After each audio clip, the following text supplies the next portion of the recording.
spend the whole time protecting yourself from the sun until the last day. This is a day when you might not see the sun for maybe a whole year. What time is that flight, darling? 4 o'clock? We have to leave at what, 1 o'clock? I'm just going to get some last-minute sun. Do you want the cream? No cream. Burn me, God! Burn my face off! You can find yourself sunbathing on the steps up the airplane.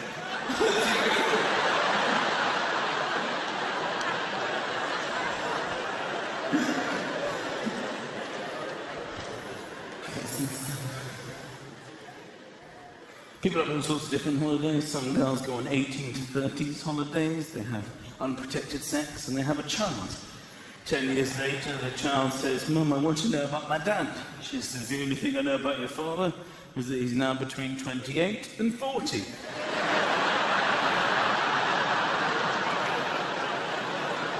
That joke has 2 waves of laughter depending on your level of mathematics. It's quite an obvious response. There's an initial laugh and a pause, and people are going, it works.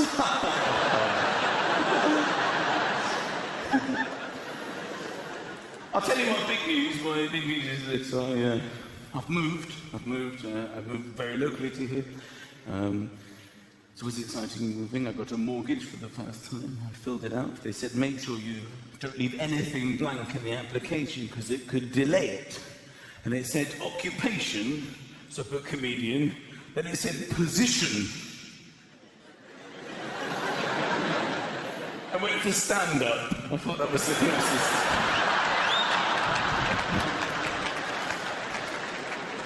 I got it from the Scottish Widows. I don't really understand Scottish Widows. I understand banks, but who is this collection of widowed Scottish women? Who's that one on the effort just runs around? My husband's gone. And he was fucking bored. I was sort of slightly inaccurate. They just have a sort of Glaswegian pensioner smoking a cigarette. The fucking glad is dead. The white bastard.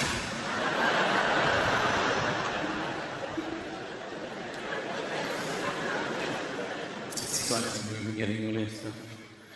And where to move? Always London for me. And it's safe for me to say this now, because we're in London. I'm a Londoner. Everyone lives here, because, it's a good place to live. A lot of people keep getting flirting with the country. Oh, I love it in the country. Oh, I can't wait to get out of London, it's just amazing. You can just see for miles, just for miles and miles. You can just see for miles, and it's so quiet, you can't hear anything. That's because nobody wants to live there. I live in a place filled with people. I can't hear a thing. I can't see for miles, and everyone says hello to you. That's because there's 3 people living in your village. In London, everyone's so rude. No one says hello to you. That's because it's physically impossible. You can't get on the tube and go, hello, hello, hello, hello, hello, hello, hello, hello, hello. A clue as to how shit it is in the country is how quickly people tell you they can get back to London. I'm just so happy here. I can be in London in 42 minutes. 42 minutes I can be in London. The other day I did it in 39 minutes! I wake up in the morning, I'm in London! 0 minutes. The most important thing when I was moving was to get internet and TV. So these are the most important things in my life. Furniture, I can wait. I can't not have the internet and proper TV on day 1 of the move. Google is the starting point to everything. Google, although I do find Google quite patronising when it goes, did you mean? I know what I meant. And I don't think Google should help you. If you don't know what you mean, why should Google be of assistance? Google should just go, you're an idiot. You have no idea what you mean. Here's a list of schools in your area. Go to them, attend them, find out what you fucking mean, and then come back to me. My computer broke actually quite recently. I took it to the computer fixing shop. There was a queue of people. There's a person in front of me, a person behind me. You've probably seen queues. They're much like this. The person in front of me said, "Excuse me, mate, I'm looking for a lead. It goes from my laptop to the TV. I think it's a male-to-male lead." And the bloke behind me just went, "Gay." He heard the words male to male and his brain just went, "That's gay, that lady's gay." Laptop to the TV? That's not natural. It's in the Bible. Sky TV Essential. Phone them up. I need it on day one. What time are they coming around? We can't specify a time, so we can only specify between 8 and 12 in the morning and 12 and 5 in the afternoon. I can't wait all day for you. I've got a lot going on. I'm moving. Can you be more specific? Oh, sorry, sir. We can't specify a time. We can only specify between 8 and 12 in the morning and 12 and 5 in the afternoon. Listen, surely you can call me when you're on your way and then I can make sure that I'm in. I'm sorry, sir. We simply cannot specify a time. We can only specify between 8 and 12 in the morning and 12 and 5 in the afternoon. Okay, I'll go for 8 and 12 in the morning. Okay, can I take your credit card details? Yes, the first digit is between 1 and 7. How about that? Can I do that? I can't specify a number. 3 o'clock in the afternoon, no sky. Couldn't believe it. Couldn't believe it. What time is it, darling? What time is it? It's 3 o'clock. Is that between 8 and 12 in the morning? It isn't. I'm sorry. Where are you? So I think I know who might have left me that message. We'll talk about this in a minute. Where are you? Then the doorbell went. Always typical, isn't it? As soon as you start phoning, the doorbell goes. And I was angry, okay? That's my excuse. I was angry because they were late, and that's why I was rude to this man. I opened the door and I said, "I've been waiting for you. I want it in the living room, and I want it in the bedroom. Get started." As I turned, the doorbell went again. It's like, "Sorry, who are you?" "I'm from Sky." "Then who are you?" This poor man was standing there trembling. I'm from number 40. I came to introduce myself. Not the best start to the neighbourhood.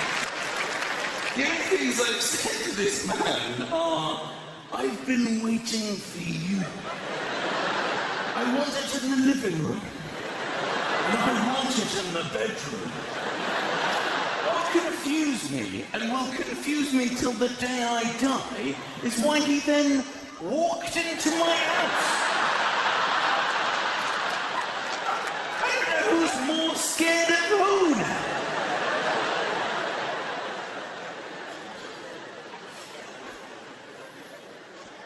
It's good to be going home, obviously, because I'm going home tonight, because I can't sleep on the road. I find it very difficult in hotels.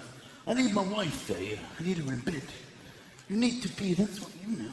That's why I'm most relaxed. She'll go to sleep before me. I will cuddle in. Arm goes over. Her legs would be like that. Just slot mine in nicely behind. And I would sleep like this if it wasn't for this arm here.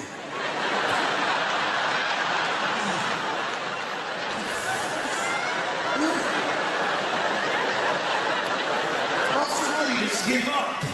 And roll away to sleep. And then you're apart. You're apart for the night. You wake up in the morning, first words of the day, you have to review the night's sleep. Very important. To catch up on what you've missed. My darling, how did you sleep? This leads to what is undoubtedly the most boring conversation of the entire day. It baffles me we can even find stuff to put in it. But it can sometimes be a lengthy conversation of extraordinary dullness. Morning to me, how did you sleep? Oh, I was very thirsty in the night. I was very thirsty. I was thirsty too. God, I was thirsty. I think it was the pizza. You're right. It was a very salty pizza. It's a tremendously salty pizza. I had to get up for water. I was too lazy to get up. I wanted to. If I had known that you got up, I would have had some of your water, but I didn't know that you got up. And I was so hot as well. You were hot. I was quite chilly. I was actually quite chilly. Oh, I was really hot. I was so hot I had to sleep with one leg out of the covers like that. I saw you when I went to get water. I saw you with one leg out of the covers, and I remember thinking, he can't be hot. Can you really be hot? Yes, I was very hot. And I couldn't get to sleep for hours. Well, you shouldn't have had that fucking coffee. I told you not to have that coffee. When we were in the restaurant, that's stupid. I just thought it was the right thing to do. I went along with it. There'll be dreams to update as well. Just I had this really weird dream. And then she goes on to tell me about it. I can't help you with that. I had this really weird dream. We're in this house. Yeah. We're in this house there. Yeah. In this house there. It was our house. It was our house. But it wasn't our house. You were there. You were actually there. You were there. But it wasn't you. It wasn't you.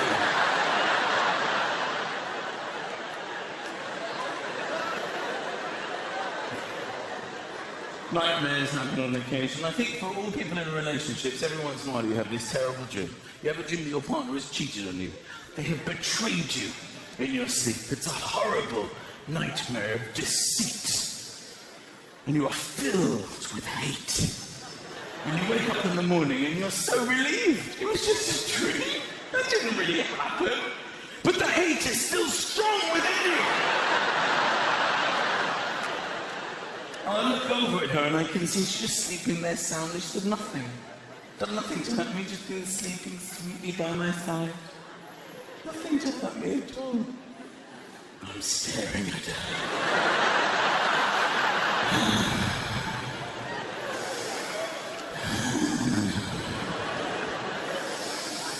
Slut. What? Sorry, Michael. Honey, what did you say? I said that you're a slut and a whore. How could you do me? With my geography teacher from school. Sometimes it's you. Sometimes you've had a dream when you've had an affair with somebody really weird. Somebody from work or something. And you feel quite guilty. Oh, shit.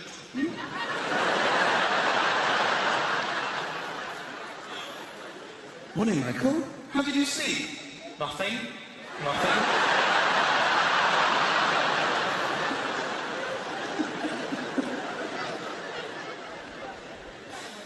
Breath is an issue in the morning as well. Breath. Morning breath. What is that about? I don't understand it. I would understand it if maybe before I went to bed I had like some garlic, some onions, some Red Bull and swirled it around in my face, some kind of cocktail. That's not what happens. I brushed my teeth, flossing, maybe involved. Give you mouthwash. I go to sleep minty fresh, like most of you. 7, 8 hours later, she's like, morning, Michael. Morning, darling. Holy shit! Are you alright, Michael? Yes, I'm alright, I'm fine. Actually, said really well. Did you go out in the night? Why would I go out in the night? Sleeping here. Next to you, what are you talking about? I actually want you to think about this quite seriously. At any stage during the night, do you recall eating shit? Did that happen? Why would I eat shit? What are you talking about? That's insane. Are you absolutely certain? Did you get thirsty and drink from the toilet, or... No? Perhaps you pissed on your own face. Accidents happen. Sometimes, despite this, you will still have morning sex. Now, morning sex will always involve morning breath. You just adapt it to keep your heads as far away as possible. Sometimes you get lost in the moment. Oh, I really... And she'll tell me about it. That's what I hate about a long-term relationship. I could do without the honesty.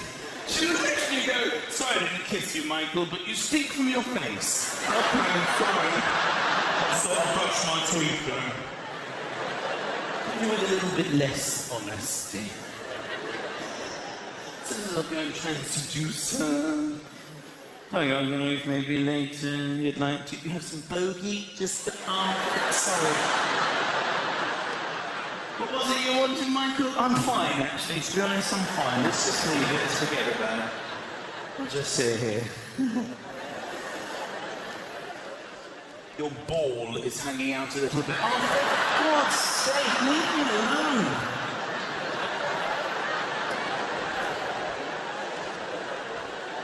Deep sleep. Every once in a while, you have a sleep so deep, you'll sleep on your arm. It's quite fun. You wake up with a dead arm. Oh. It's quite heavy as well. A heavy dead arm. Darling, my arm is dead. It's dead arm.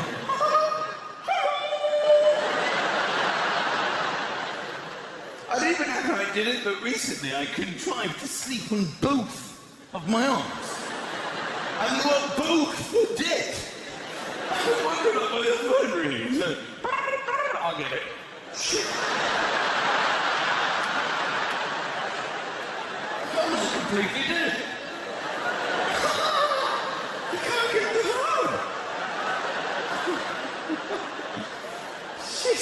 Can you just get the phone for me, darling, and hold it to my face? How lazy I am! I'm so dead! I can't do anything! Because I'm away a lot, she says to me, I hate it when you're not here, Michael. Because I feel safe when you're here. I'm like, I don't. I look like Mr. Miyagi. I don't have the moves, darling.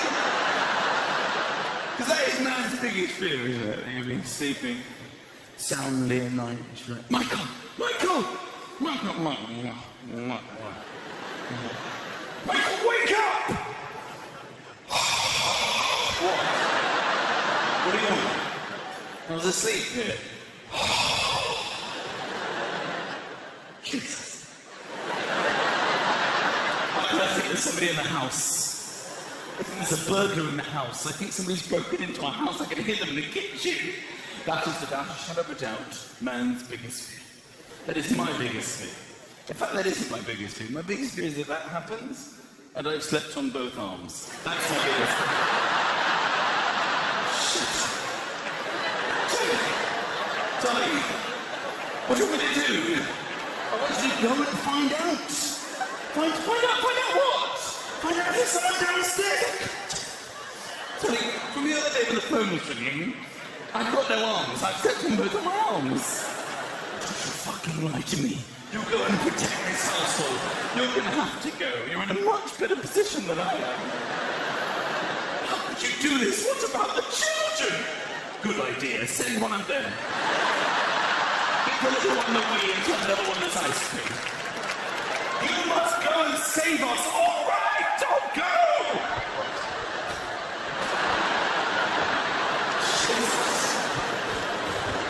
Hey, you! You're in the kitchen! Get out of my house! Don't make me come over there!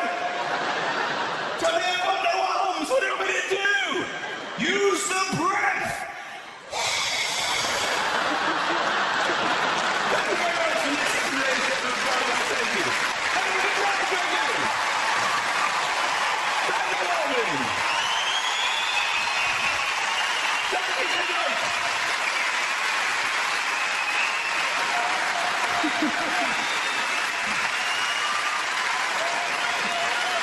you, bravo! Tonight!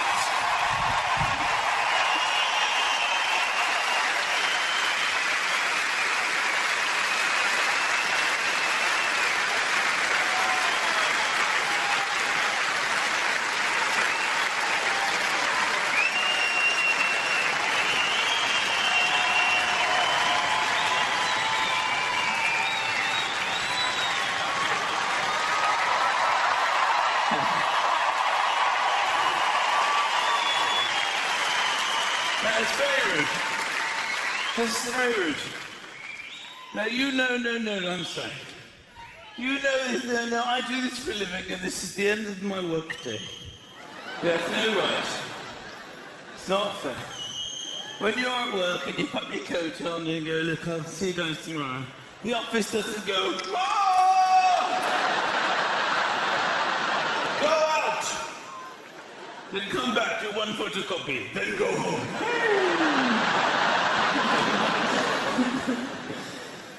I've been a bit, I'm not going to lie to you, been a bit stressed. This is quite a big gig and been building up to it for a few weeks and I was a bit stressed. A few weeks ago I was staying in this hotel. I said to my wife, I said, I'm a bit stressed. What are you stressed about? When the people come in and see me and they might not like me and it's going to be really scary. And they won't tell me I'm outnumbered hugely.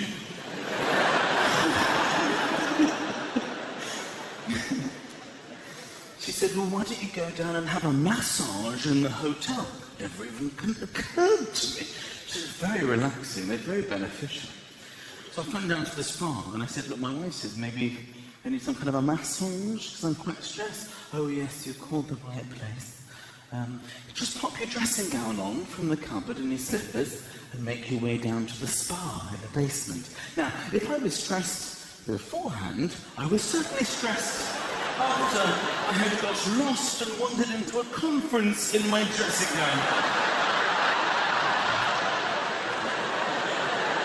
Bloke sleepwalking, what a dickhead. I finally made it down to the spa, where they're very relaxed, you know, there's always aromatherapy oils. They can barely speak, they're so relaxed. Hello, Sarah. Can I help you? I just spoke to you earlier, because I'm quite stressed. I get more posh when I'm stressed. I just spoke to you earlier, and my wife said, maybe I'll have a massage, and what do you recommend? I think the best thing to do if you're really feeling stressed is a full body massage. So they take me to this little room where they have candles burning and the sounds of the waves crashing against the shore.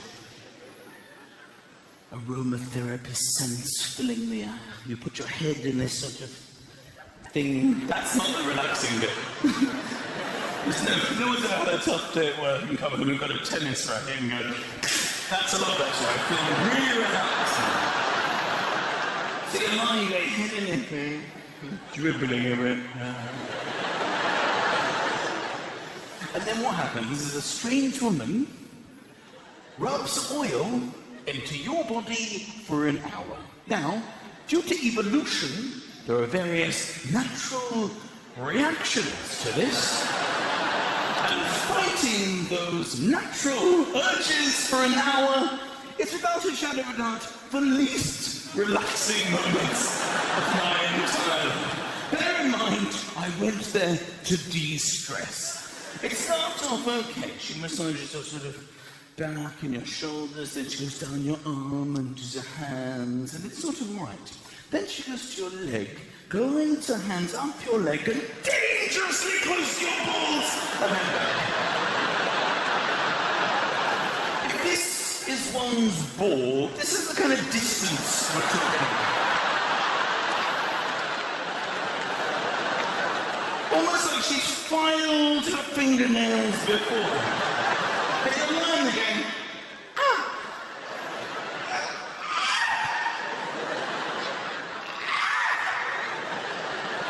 Let's turn